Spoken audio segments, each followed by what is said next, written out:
Bienvenidos de nuevo a Neutrality Studies. Hoy tenemos una actualización con el único e inigualable Larry Johnson. Larry, bienvenido de nuevo. Gracias, Pascal. Eres un hombre ocupado, viajando por todo el mundo.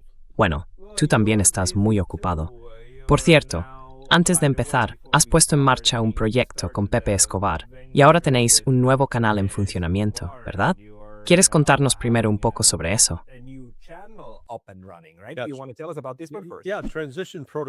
Sí, el protocolo de transición. En realidad empezamos como PowerShift, pero luego Marco Rubio llamó a Google y dijo cerradles el canal, porque están diciendo demasiadas verdades. Así que reiniciamos el canal.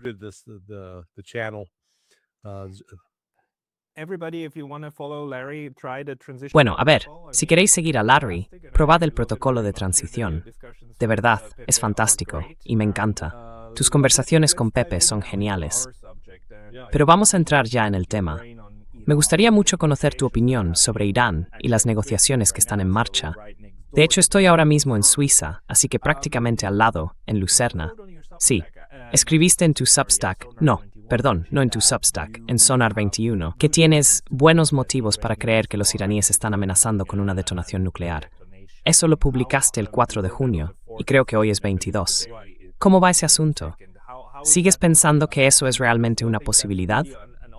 Esa sería, digamos, su opción nuclear. Vale.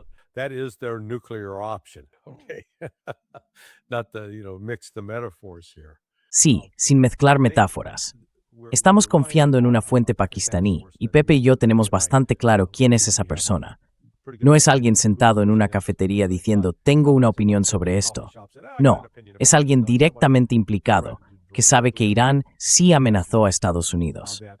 Básicamente, el mensaje fue, si no negociáis de forma honesta y directa, no tendremos más remedio que demostrar que podemos fabricar una bomba nuclear y que la detonaremos.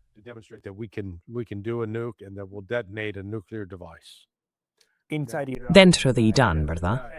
Con una prueba de explosión nuclear, ¿no?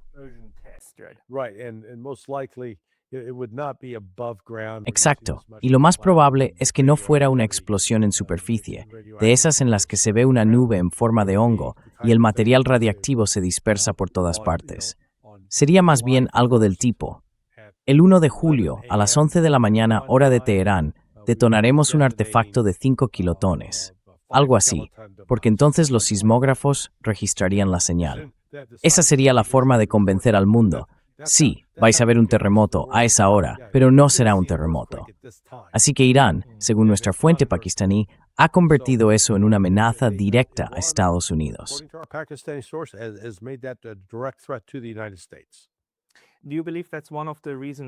¿Cree que esa es una de las razones por las que al final Estados Unidos firmó el memorando de entendimiento, que en la práctica suena como un documento de rendición? Y la ironía, claro, es que Trump lo firmó en Versalles. Pero me da la impresión de que ese detalle se le escapó. En fin, ahora estamos en pleno proceso de negociación. ¿Cree que eso está, de alguna manera, en el fondo de la mente del equipo estadounidense?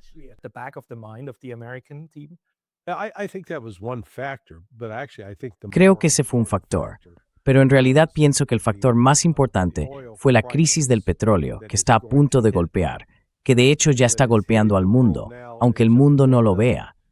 Estamos en la fase del pollo sin cabeza. Si alguna vez has visto cuando sacrifican un pollo y le cortan la cabeza, todavía puede correr un rato antes de darse cuenta de que está muerto. Y luego, ¡pum! Hace unas 2 semanas, según se informó, un grupo de altos ejecutivos del sector petrolero se reunió con Trump.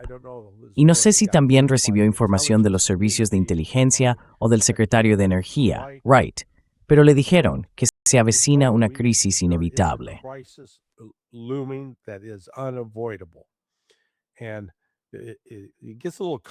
Y la cosa se complica un poco. Todo empieza con la reserva estratégica de petróleo. Es como tener petróleo guardado en el banco, del que puedes tirar en un día difícil. Es una especie de cuenta de ahorro. Este petróleo se almacena en cavernas de sal que están en el sur de Estados Unidos. Hay 4 zonas principales donde se encuentran esas cavernas.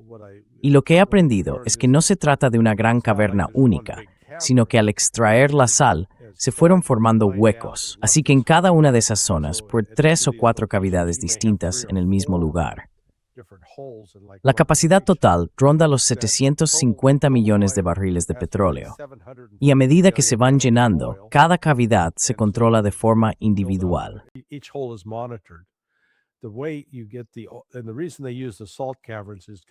Y la razón por la que usan las cavernas de sal es porque el petróleo no se mezcla con la sal, ni se convierte en petróleo salado. En cambio, si metes agua, obtienes agua salada. Pasa de ser agua dulce a agua salada. Pero para sacar ese petróleo, cuando decides bombearlo, tienes que inyectar agua, y el petróleo se queda encima del agua. El petróleo sube a la superficie y luego se extrae.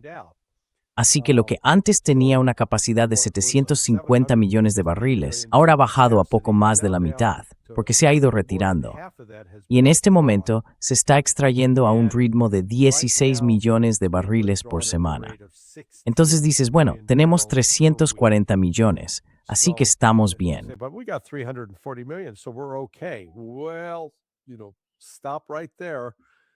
Bueno, mira, para ahí un momento, porque si al final metes demasiada agua en esas cavernas de sal, las cavernas pueden colapsar y entonces ya no pueden almacenar petróleo. Calculan que más o menos a partir de unos 140 millones de barriles de petróleo, se llega al punto de desestabilización. Eso significa que desde más o menos el 15 de junio había unos 200 millones de barriles disponibles. Ahora bien, dentro de eso, no todo es del mismo tipo. Hay crudo ligero y crudo pesado.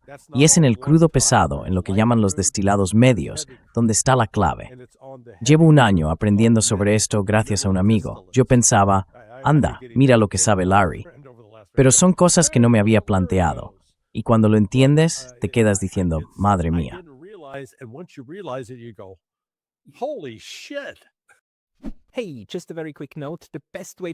Oye, solo una nota rápida. La mejor forma de apoyar este canal es suscribiéndote gratis a mi Substack. También puedes ayudar con una suscripción de pago allí o conseguir algo de nuestro nuevo merchandising en neutralitystudies.com. Tienes los enlaces abajo. Nos vemos por allí.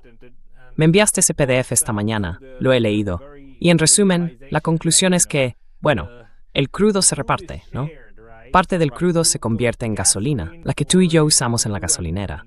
Otra parte va para combustible de aviación, otra para queroseno, y otra, ya sabes, para el diésel.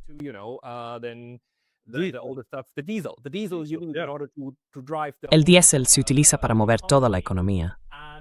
Y es un equilibrio, ¿verdad?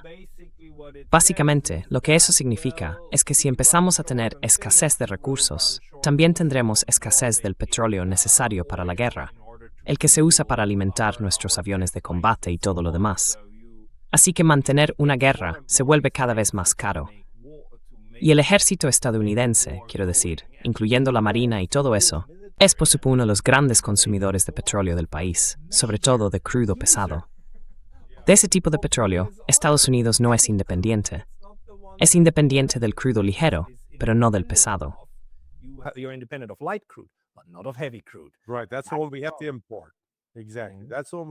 Exacto. Ese es el que tenemos que importar. Justo ese, el que tenemos que importar. Entonces coges ese barril de petróleo y de él, un 30%, el destilado intermedio, te obliga a decidir, ¿vas a producir gasóleo o vas a producir combustible para aviones, tanto para los cazas militares como para la aviación civil? No puedes hacer las dos cosas a la vez. Tienes que elegir una u otra. Y ahí está el problema, porque el suministro normal de ese crudo más pesado que venía del Golfo Pérsico se interrumpió. Rusia básicamente han intentado aislarla y además han sufrido daños en algunas de sus refinerías.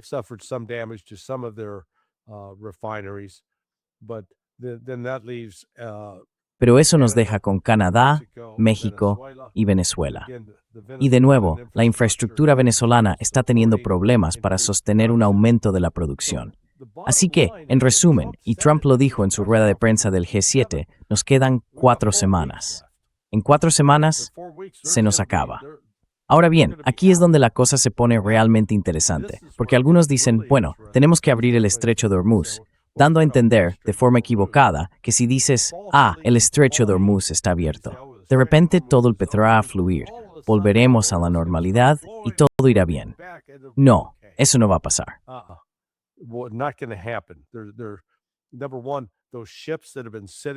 Primero, esos barcos que llevan tanto tiempo ahí, en esas aguas tan calientes y saladas, están llenándose de percebes y de quién sabe qué más en la cubierta. Esos barcos básicamente tienen que ser reacondicionados. Hay que limpiarlos bien antes de que puedan volver a transportar mercancías. Y se calcula que hasta un 12% del total de la flota mundial de buques de carga comercial como esos está parada, sin actividad. Así que eso ya de por sí es un problema. Luego está el tema del seguro. Como no se puede garantizar que el estrecho de Hormuz y el Golfo Pérsico estén libres de minas, Lloyd's de Londres dice, pues no aseguramos vuestros barcos.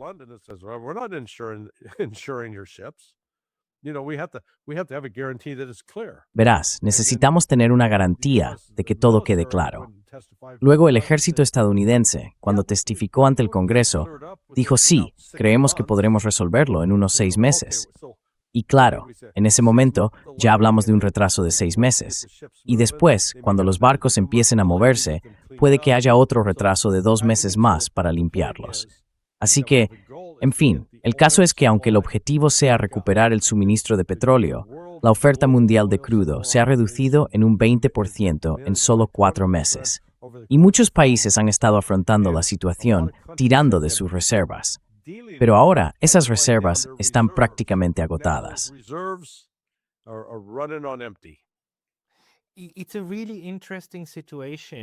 Es una situación realmente interesante, porque creo que por fin ha calado en Estados Unidos que esas capacidades son limitadas, ¿no?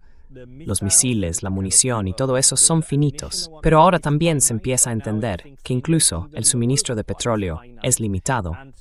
Y alguien debió de sentarse seriamente con Donald Trump y explicarle, mira, ahora mismo parece que todo va bien, pero ya llegamos tarde para resolverlo. En mi canal, el otro día, Steve Jeremy, el Comodoro, comentó que cada punto porcentual de reducción en el suministro mundial de petróleo puede ir acompañado de una caída del 1% del PIB. El impacto que eso tiene es enorme. Así que no hay tiempo que perder, ¿verdad?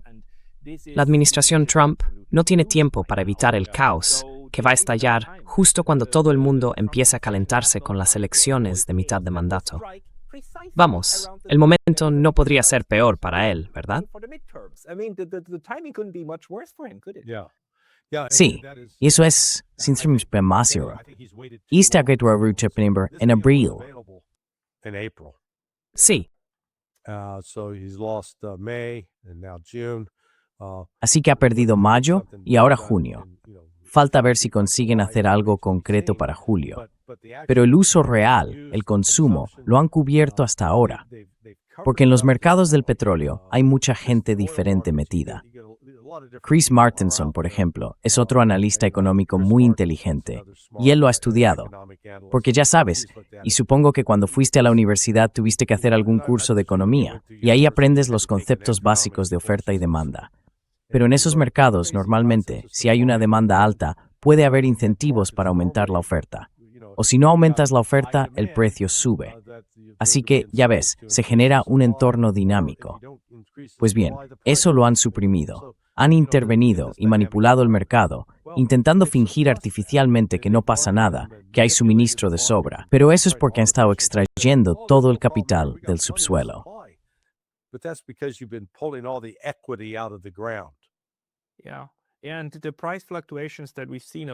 y las fluctuaciones de precios que hemos visto en los últimos 3 meses tienen más que ver con la especulación y las previsiones que con verdaderos impactos en la oferta y la demanda. Pero esos impactos reales van a llegar ahora, van a empezar a notarse y harán que los precios suban, incluso aunque las noticias sobre las negociaciones sean buenas. Entonces, ¿qué crees que significa esto para las negociaciones? Por un lado, estamos viendo que Irán quiere cosas verificables, ¿verdad? Por eso quieren primero el memorando de entendimiento, y ahora van a vigilar si Estados Unidos realmente cumple con ese memorando o no, y si sus barcos pueden pasar, de verdad. Y parece que por ahora sí es así. Pero por otro lado, está todo el problema de Israel y Líbano. ¿Crees que Estados Unidos va a ejercer por primera vez una presión real sobre Israel para resolver esta situación? Bueno, yo no diría que sea exactamente la primera vez.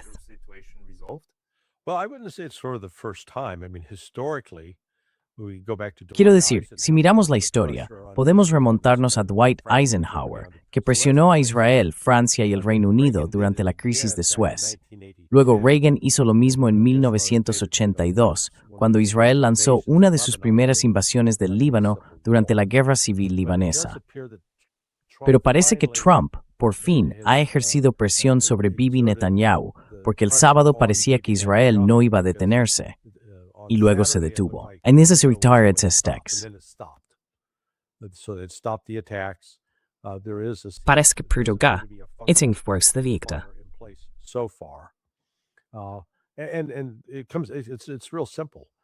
Y es muy sencillo. Estados Unidos es el principal proveedor de ayuda militar y de armas a Israel. Y según informó el Washington Post, creo que fue en abril, 2/3 de los sistemas de defensa aérea que se usaron durante los primeros 40 días de esta guerra del Ramadán eran sistemas estadounidenses en funcionamiento.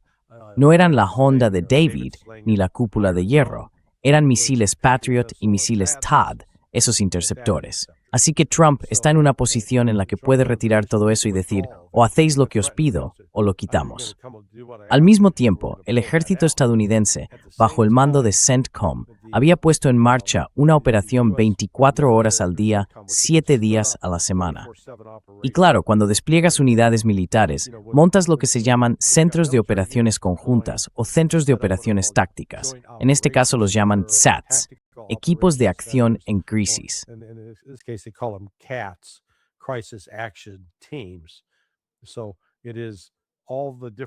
Así que son todos esos elementos diferentes los que forman parte de eso.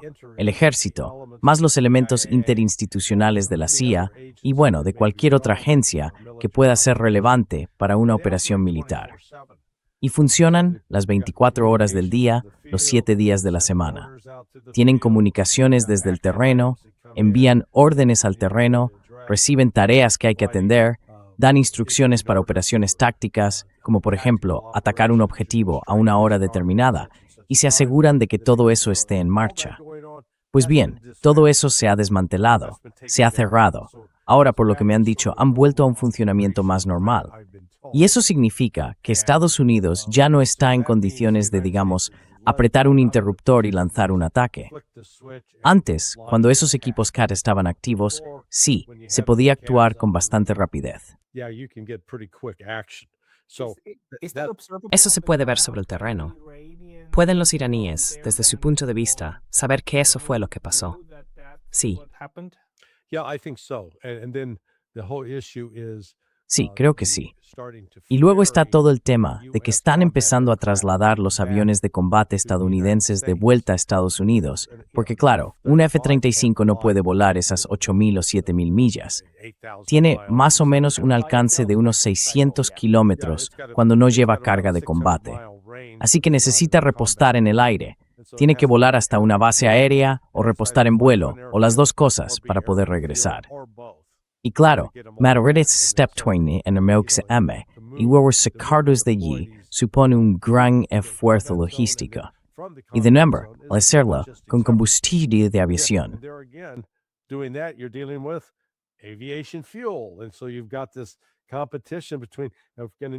Así que tenemos esta competencia entre necesidades. Por un lado, hace falta todo ese combustible de aviación para mantener los aviones en el aire. Y por otro, eso significa menos diésel para los camiones que llevan comida a los supermercados. Es un equilibrio complicado, y eso ya está en marcha. Además, creo que Estados Unidos, en esos 2 últimos días de bastante intensidad, el 9 y el 10 de junio, atacó a Irán, e Irán respondió causando daños importantes en infraestructuras, sistemas de comunicación y aeronaves, tanto en Kuwait como en Bahrein, en la base aérea del Príncipe Saud, y también en Jordania, en Muwafaq al-Salti.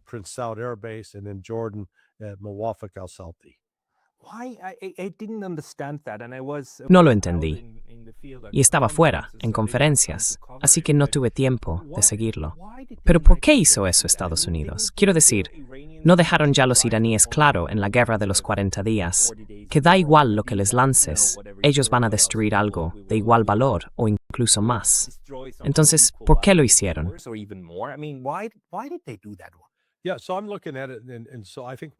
Sí, pues lo estoy analizando, y creo que lo que pasó fue lo siguiente. Porque hay que recordar que cuando despegan para una misión de combate, no es que alguien diga, oye, me siento un poco inquieto, voy a subirme a un avión y atacar tal o cual objetivo. No, están respondiendo a misiones muy concretas que ya han sido preparadas, con los objetivos identificados. Así que creo que lo que ocurrió fue que alguien tomó la decisión de decir, vale, veamos si podemos usar la fuerza militar para abrir el estrecho de Hormuz. Entonces, lo que necesitamos hacer es identificar las posiciones de lanzamiento de los misiles y drones iraníes. Segundo, tenemos que localizar y destruir los nodos de comunicación, es decir, cómo los iraníes dan las órdenes para coordinar esas distintas unidades. Y además, hay que destruir los radares y todo lo demás.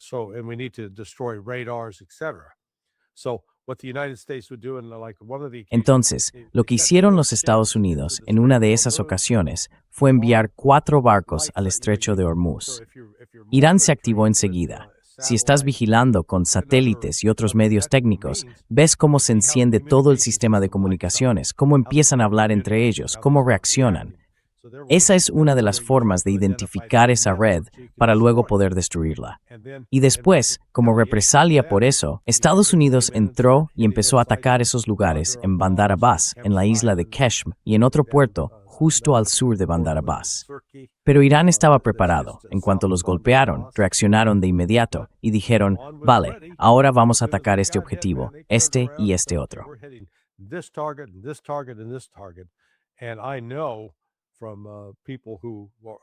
Y sé, por gente que conoce bien los hechos, que Irán estaba causando daños importantes y que claramente parte de esos ataques venían de Irán. En uno de ellos me dijeron que había tropas del ejército pakistaní, técnicos formados en sistemas chinos, que estaban usando misiles suministrados por China para atacar objetivos estadounidenses. Vaya, sí.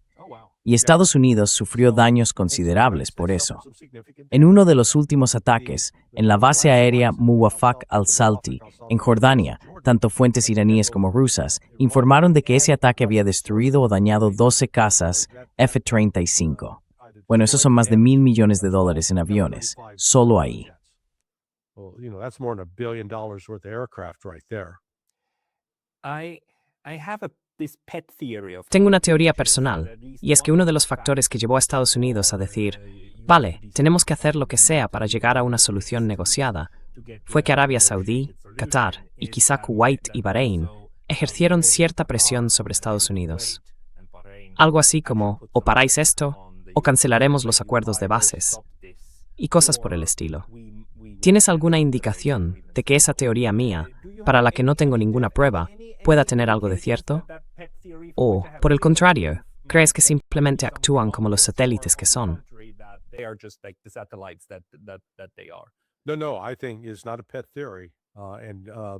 No, creo que no es una teoría sin fundamento. Tanto Pepe como yo recibimos información de que Pakistán está desempeñando un papel muy central y es impresionante lo importante que se ha vuelto en todo este proceso. Así que Pakistán, trabajando con Qatar y Arabia Saudí, están enviando un mensaje a Estados Unidos. Vais a salir de nuestro país. Al parecer, Qatar ha informado a Estados Unidos de que quiere cerrar Al-Udeid en 9 meses. Ahora, puedes decir, bueno, eso suena un poco exagerado.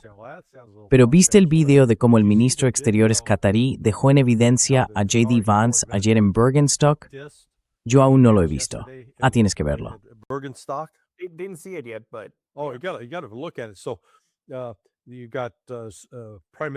Así que ahí tienes al primer ministro Sharif de Pakistán, al general Munir de Pakistán y a Jay Vance de pie a la derecha de Sharif. Entonces aparece el ministro de Asuntos Exteriores de Qatar, se acerca, abraza a Sharif, ya sabes, beso, beso. Y luego ves a Vance hacer un gesto como... Y el ministro qatarí simplemente se da la vuelta, va hacia Munir, lo abraza también, y después se gira y se queda de pie, mientras ves otra vez a J.D. Vance a la derecha de Sharif. Y Vance hace uno de esos movimientos, girándose un poco, con la mano izquierda extendida en esa dirección, Y el ministro catarí cruza los brazos y aparta la mirada.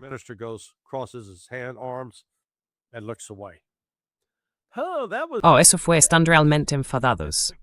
De verdad, están muy enfadados. Sí. Y bueno, creo que no debemos subestimar esto. Y es verdad, se me olvidó mencionarlo en la última entrevista que hice hace un rato. Pero el hecho de que los cataríes estén ahí, y también los pakistaníes, creo que tiene que ver con rodear a Estados Unidos, con asegurarse de que, ya sabes, las cosas empiecen a moverse. Así que en realidad no es 1 contra 1, ahora mismo es 3 contra 1. Los cataríes no están ahí para apoyar a Estados Unidos.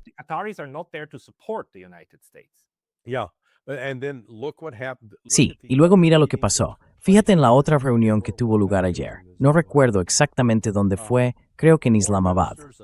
Los ministros de Asuntos Exteriores de Egipto, Turquía, Arabia Saudí y Pakistán. ¿De verdad crees que eso fue una simple coincidencia? No, ya. Así que adelante.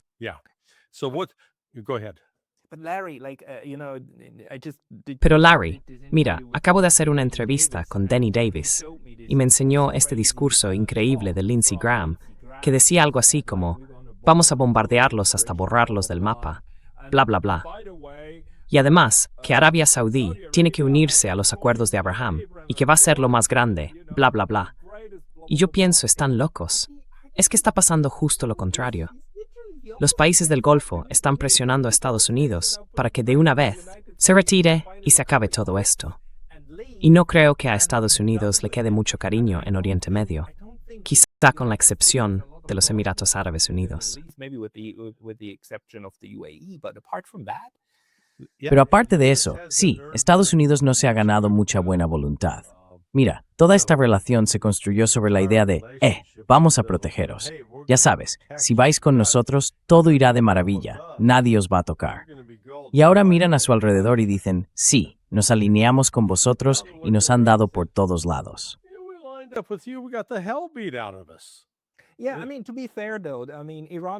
Sí, bueno, a ver, siendo justos, Irán no es que los esté tocando un poco, es que le está dando una paliza tremenda.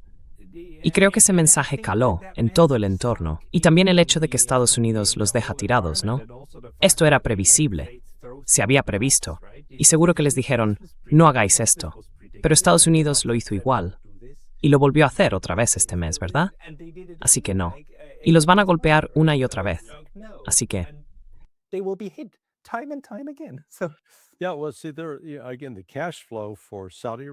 Sí, bueno, mira, otra vez, el flujo de dinero de Arabia Saudí, Qatar, Kuwait y los Emiratos Árabes Unidos ha caído muchísimo.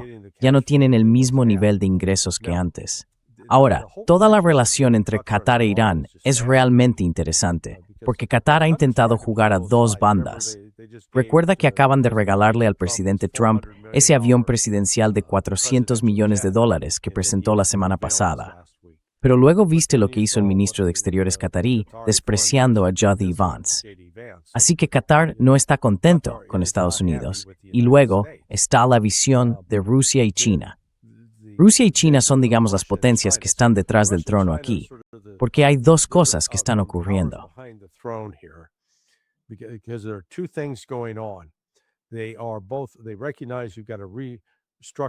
Reconocen que hay que reestructurar la arquitectura de seguridad, y eso significa que se va a crear una alianza militar entre los países árabes musulmanes. Irán no es árabe, pero sí es musulmán. Y luego están Turquía y Egipto, que bueno, han sido un poco difíciles de controlar porque ambos han sido comprados por Israel. En el caso de Erdogan, el dinero viene del petróleo, en el de Sisi, del gas natural licuado. Y otro país totalmente comprometido con Israel es Emiratos Árabes Unidos. Su sistema, ya sabes, probablemente ha sido uno de los mayores centros de blanqueo de dinero del mundo, al menos hasta que empezó esta guerra, el 28 de febrero.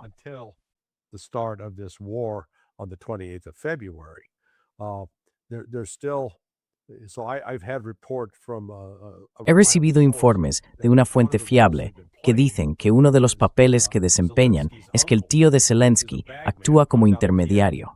Cada semana sale de Kiev en un vuelo hacia Dubái o Abu Dhabi y lleva bolsas, literalmente millones de dólares en efectivo, que deposita en bancos emiratíes. Ese dinero luego se utiliza para comprar bienes inmuebles. A eso lo llaman estafas. Compran las propiedades, después las venden, y las ganancias se transfieren a bancos israelíes. Y desde allí, parte de ese dinero acaba canalizándose hacia algunos miembros del Congreso de Estados Unidos. Some of that money is funneled back into members of the U.S. Congress. That's how you're getting paid. So Así es como están cobrando. Han jugado ese papel, pero lo que ha pasado como consecuencia de esta guerra es que ha alterado el sistema financiero emiratí. Así que muchos de los grandes fortunas están moviendo su dinero de vuelta a Singapur, porque ven Singapur como un lugar más estable que, por ejemplo, Abu Dhabi o Dubái. Eso explica en parte por qué, en las últimas 3 semanas, los emiratíes, que antes estaban muy vinculados a las empresas de inteligencia israelíes, ahora parecen estar tomando cierta distancia. Y por eso fueron a Teherán el 9 de junio para sentarse a hablar con Raisi. to sit down and chat with Rachi. En mi opinión, sabes, no hay manera de evitar algún tipo de resultado negociado en todo esto. Y los iraníes, cuanto más se alargue, más poder de negociación tendrán. Van a ser ellos quienes marquen hacia dónde va esto, aunque Estados Unidos, por supuesto, seguirá haciendo sus declaraciones grandilocuentes y todo eso seguro. Pero me da la impresión de que ahora ya está todo preparado para abrir aún más la herida que existe entre Israel y Estados Unidos, porque además la opinión pública se ha perdido. Así que estamos llegando a un punto en el que los congresistas estadounidenses, pensando en las elecciones de mitad de mandato, por primera vez se van a preguntar de verdad, ¿debo ser pro-israelí o anti-israelí? ¿Qué crees que va a suponer esto para la relación con Israel? It's a generational change. Es un cambio generacional. Ya sabes, la gente de mi edad, los que tenemos 60 años o más, somos los últimos de la generación del baby boom. Yo nací en 1955. Crecimos con ese mito de David contra Goliat sobre Israel, en el que Israel era el pequeño David enfrentándose a ese enorme Goliat, los árabes, luchando contra todo pronóstico. La generación de 50 años o menos lo ve de otra manera. Y además, lo están viendo en las redes sociales. A pesar de los intentos de Israel por controlarlas o silenciarlas, ven el genocidio israelí contra los palestinos. No están atacando solo a musulmanes, también están atacando a cristianos. Así que ese mensaje empieza ahora a calar. So that message is now starting to resonate, and then when you tie that in with prominent Y luego, si a eso le sumas a los podcasters más conocidos que ahora, bueno, Tucker, hubo un tiempo en que Tucker Carlson habría sido considerado un aliado fiable de Israel. Ya no. Lo mismo pasa con Candace Owens, Joe Rogan, mucha gente. El juez napolitano, por ejemplo, su podcast tiene casi 1 millón de suscriptores. Así que, este mensaje se está difundiendo, y ahora Israel ya no cuenta con el apoyo político de la mayoría de la población estadounidense como antes. Aún así, han seguido consiguiendo respaldo en el Congreso, básicamente comprando congresistas, pero incluso eso eso ya se ha destapado y se está convirtiendo en un posible problema. Así que, that is becoming a potential liability. So Sí, ya sabes, es un cambio bastante grande. Y de nuevo, como pasa con las guerras, por horribles que sean, sacan a la luz ciertas realidades sobre el terreno. ¿Qué opinas? Cambiando un poco de tema hacia Rusia, ¿qué están aprendiendo los rusos de todo esto?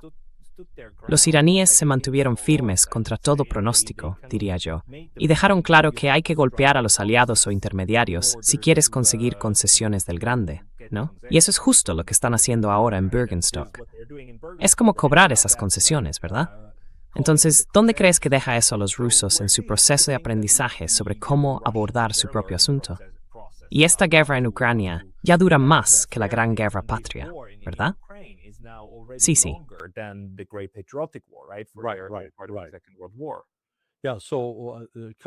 Sí, ha habido un par de cambios interesantes en la última semana.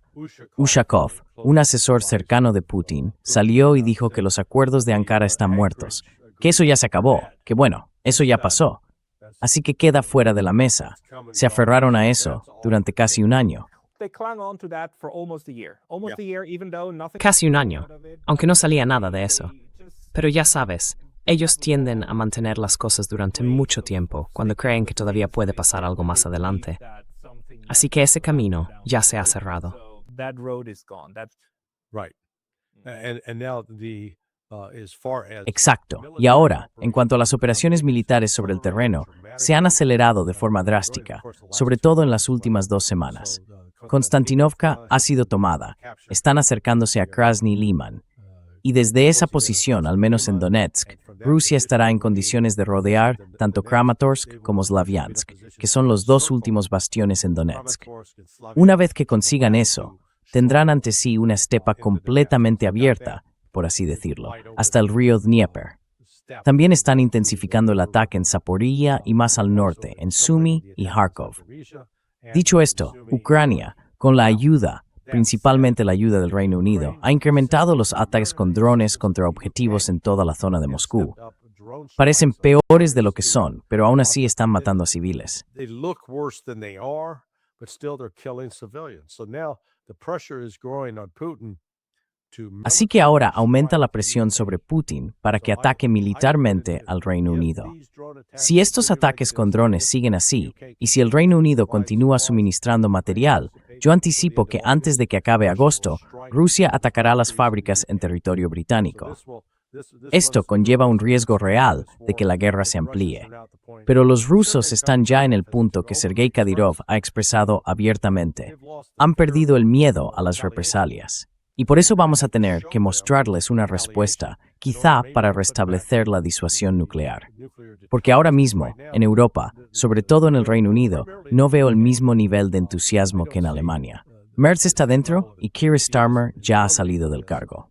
Merz is in, Keir Starmer is now out of office. We'll see if his successor is as ambitious. Veremos si su sucesor es igual de ambicioso a la hora de apoyar estos ataques con drones en Ucrania. Pero está claro que hemos entrado en una nueva fase de esta guerra. Y desde el punto de vista de Putin, él habla de ello como una fase terminal. Así que estos últimos ataques desesperados con drones no están cambiando la situación estratégica. Lo que están creando, supongo que la esperanza en Occidente es esa, es presión política para forzar la salida de Vladimir Putin. Y uno piensa, ¿pero en qué demonios estáis pensando? ¿De verdad creéis que va a llegar un moderado que diga, vamos a dejar de atacar Ucrania? Por Dios, no. Medvedev está esperando entre bastidores y está mucho más dispuesto a apretar el gatillo de lo que lo ha estado Vladimir Putin. Much more willing to pull the trigger than Vladimir Putin has been. Sí, es verdad. Es como, bueno, ya sabes, lo que Ucrania espera, y sabemos que llevan años intentándolo, es crear un artículo 5, ¿no? Dentro de la OTAN. Están intentando, bueno, teóricamente, eso es lo único que todavía podría salvar a Ucrania, ¿verdad? El artículo 5, y entonces todos dentro, y una guerra enorme, incluyendo a Estados Unidos. Y eso es lo único que aún podrían decir. Quizá eso sea lo que nos devuelva nuestro territorio. Y se ve cómo están intentando provocar a Rusia, ¿no? Con todos esos ataques con drones. Sobre todo también, como la semana pasada en Sebastopol, cuando volaron ese monumento de guerra que no tiene ningún valor táctico. El único valor que tiene es que enfada a los rusos. Y los enfada, de verdad.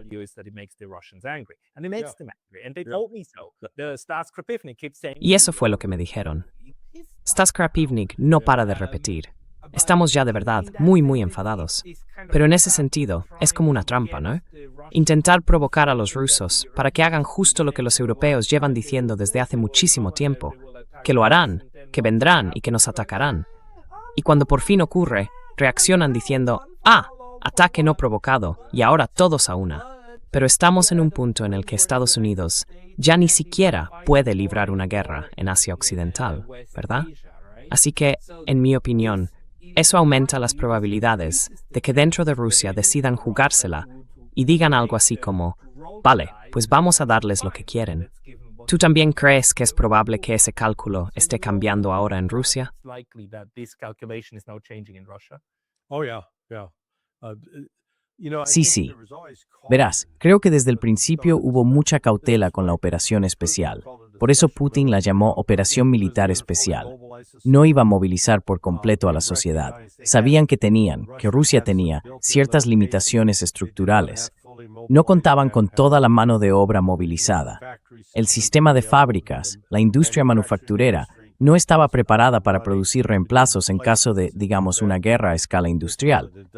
Tampoco tenían desplegado todo su arsenal de sistemas de armas.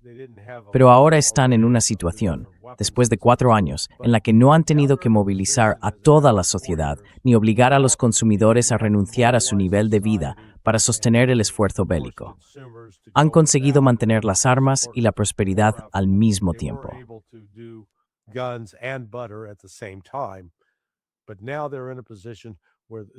Pero ahora están en una situación en la que el ejército cuenta de forma sólida con al menos entre 1,5 millones y 2 millones de personas movilizadas.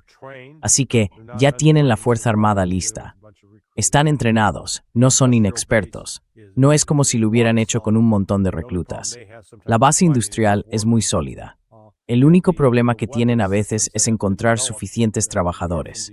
Y los sistemas de armas que han desarrollado, aparte del Burevestnik, las 4 variedades de misiles hipersónicos y los FAB, ya están listos. Supongo que no querían ponerse en la situación de forzar un conflicto con Ucrania que pudiera implicar a Europa, hasta estar preparados para derrotar a toda Europa.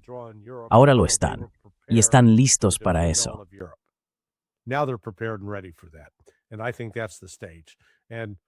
Y creo que ese es el punto en el que estamos. Y ahora les están diciendo que, bueno, además de todo eso, creo que se sorprendieron al descubrir lo débil, lo limitado que era realmente el potencial de Estados Unidos.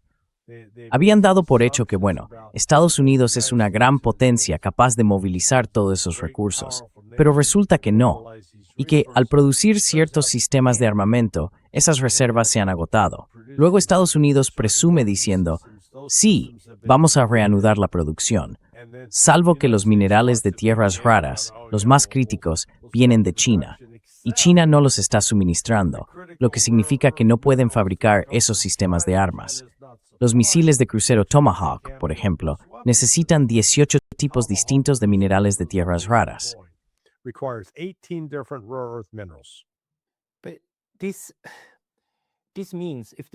Pero eso significa que, si los europeos son lo bastante tontos como para hacer algo grande, ya sabes, algo que empuje a Rusia por fin al límite, tendrán la guerra. Toda la lógica apunta en esa dirección. Lo único que puede evitarlo es que los europeos se calmen y empiecen de una vez a poner un poco de orden. Pero si ocurre algo más, una explosión importante dentro de Rusia que mate a un buen número de civiles, Rusia responderá. Y lo hará, ¿verdad? Vale, así que esta idea de los europeos son inteligentes. Bien, vamos a analizarlo paso a paso. Yo nunca diría eso, nunca lo diría. No es una premisa que yo acepte. Han demostrado que están locos. Sí. Ahora estamos cringe con eso. Mira la lógica de todo esto. Nuestras economías europeas necesitan costes de energía bajos. Eso significa que necesitamos petróleo barato y gas natural licuado barato. Entonces, lo que vamos a hacer es seguir el plan de Estados Unidos para volar el gasoducto Nord Stream y luego imponer sanciones a Rusia, de modo que ya no compremos petróleo barato. Vamos a comprar petróleo más caro y además solo vamos a comprar gas natural licuado caro de Estados Unidos.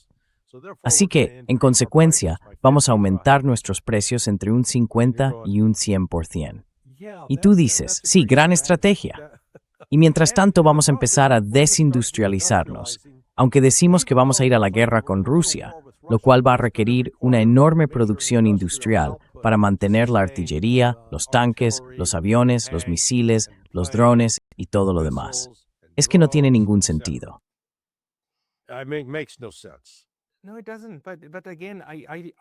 No, no lo hace. Pero de nuevo, creo que muchos europeos están atrapados en una especie de psicosis colectiva o en un fenómeno de formación masiva que les hace creer que si lo desean con suficiente fuerza, entonces ocurrirá, porque todos se sienten como Churchill. y han perdido la capacidad de razonar en términos realmente realistas. El otro día vi un programa de televisión suizo donde debatían los pros y los contras de enviar armas a Ucrania. Durante una hora hablaron de los pros y los contras morales. Ni una sola vez se les ocurrió que si envían armas a Ucrania, que luego se usan para matar rusos, quizá los rusos decidan bombardear Suiza sin contemplaciones. Ni una sola vez. Ni una sola. Ni siquiera se les pasa por la cabeza. Y ese es, en general, el problema que tenemos ahora mismo en Europa. Pero me da la impresión de que los rusos, como dice Karaganov, van a tener que reafirmar ese punto. Y probablemente, si esto no se detiene, lo harán. Así que supongo que estarías de acuerdo con eso, ¿no? Oh, yeah, absolutely. And again, Sí, por supuesto. Y de nuevo me fascina cómo en Occidente se presenta a Sergei como una especie de personaje loco, tipo Dr. Strangelove. Sergei es un tipo estupendo, encantador, inteligente, no es ningún intelectual de poca monta, y tampoco es un pensador delirante. Quiero decir, ha reflexionado sobre todo esto, y de hecho, fue el primero en hablar de que el futuro de Rusia estaba en Oriente. Dijo, antes era un poco eurofílico, creía en eso, pero luego reconoció que no había futuro en la relación con Europa, que estaban demasiado contaminados, demasiado anclados en sus costumbres, como para ver la oportunidad de colaborar con Rusia.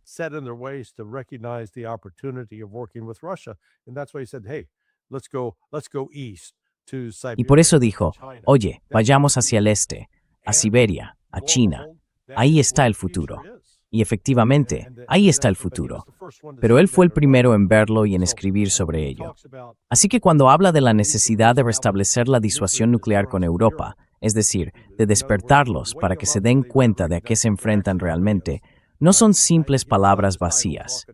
Y parece que esa idea está ganando fuerza entre cada vez más rusos. Si Rusia hiciera a Estados Unidos o a Europa lo que Europa y Estados Unidos llevan haciendo a Rusia, ya estaríamos en guerra desde hace mucho tiempo.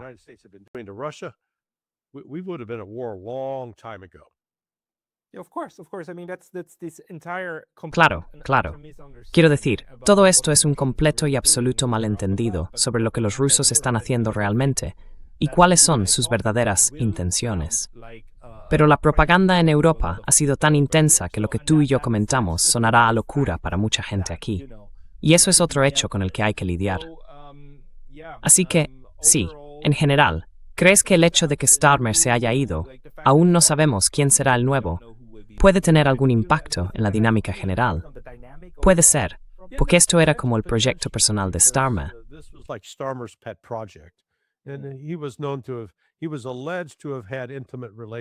Y se decía que había tenido relaciones íntimas con algunos jóvenes ucranianos. Así que quién sabe si eso fue un factor que le motivó en todo esto.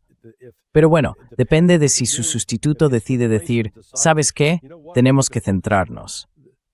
La base laborista se está desmoronando, y de forma muy rápida por las condiciones internas en el Reino Unido. La economía, la migración, la seguridad pública y todo lo demás. Así que uno pensaría que lo más sensato sería apartarse de toda esta locura internacional, que no trae más que distracción y riesgo, y ver qué se puede hacer para recuperar la credibilidad en casa. Eso sería lo inteligente. Pero ya sabes, los políticos no siempre hacen lo más inteligente. These politicians don't necessarily do the smart thing. No. Creo que han demostrado una y otra vez que son incapaces de hacer este tipo de cosas. Porque como hablábamos al principio, también hay escasez de petróleo crudo y sobre todo de crudo pesado para Estados Unidos. Y claro, para los europeos es aún peor, porque ahora mismo dependen de lo que haga Estados Unidos. Me dan ganas de arrancarme el pelo. Pero, última pregunta. ¿Hay alguna estimación sobre lo que todo esto significa para China y su visión del mundo? På grejt, este honor för mucho en starry spet, it's was spetty för mig helt, es warning.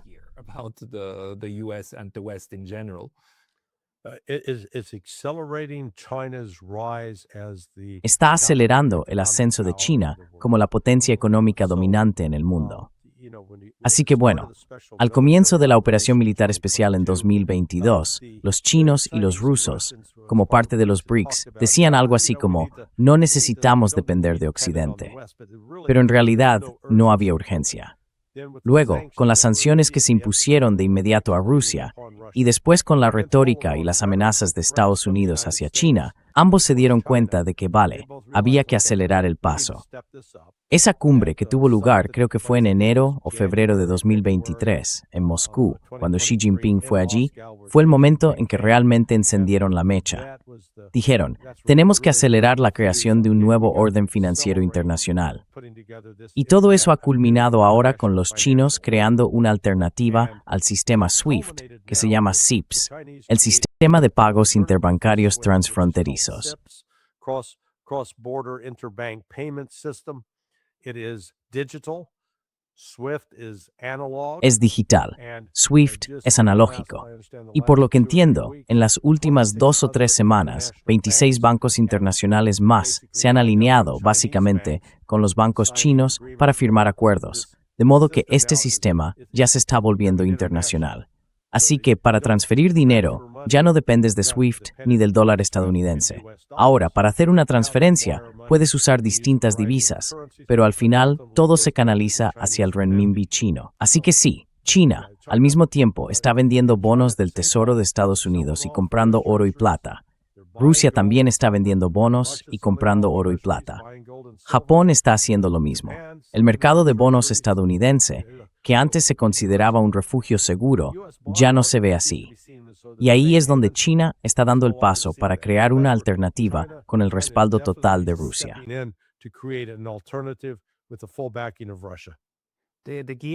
Los engranajes están empezando de verdad a encajar unos con otros, con todo lo que se ha ido poniendo en marcha.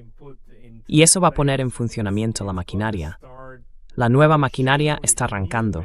Exacto. Sí. Muy bien. Larry, te he robado mucho tiempo. Muchas gracias. Siempre eres muy generoso con eso y con las actualizaciones. Para quienes quieran seguirte, está sonar21.com, tu página principal, y ahora también Transition Propaganda, tu canal de YouTube. La gente debería pasarse por ahí. ¿Hay algún otro sitio donde puedan encontrarte?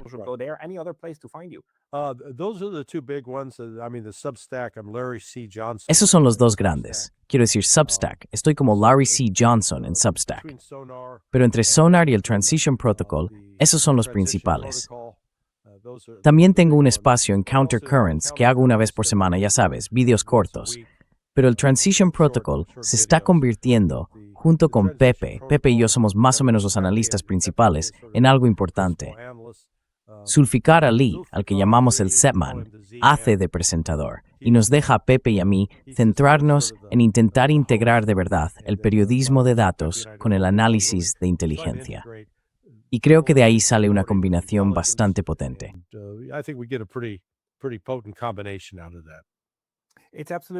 Es absolutamente fantástico. Se lo recomiendo a todo el mundo. Pondré los enlaces en la caja de descripción, aquí abajo.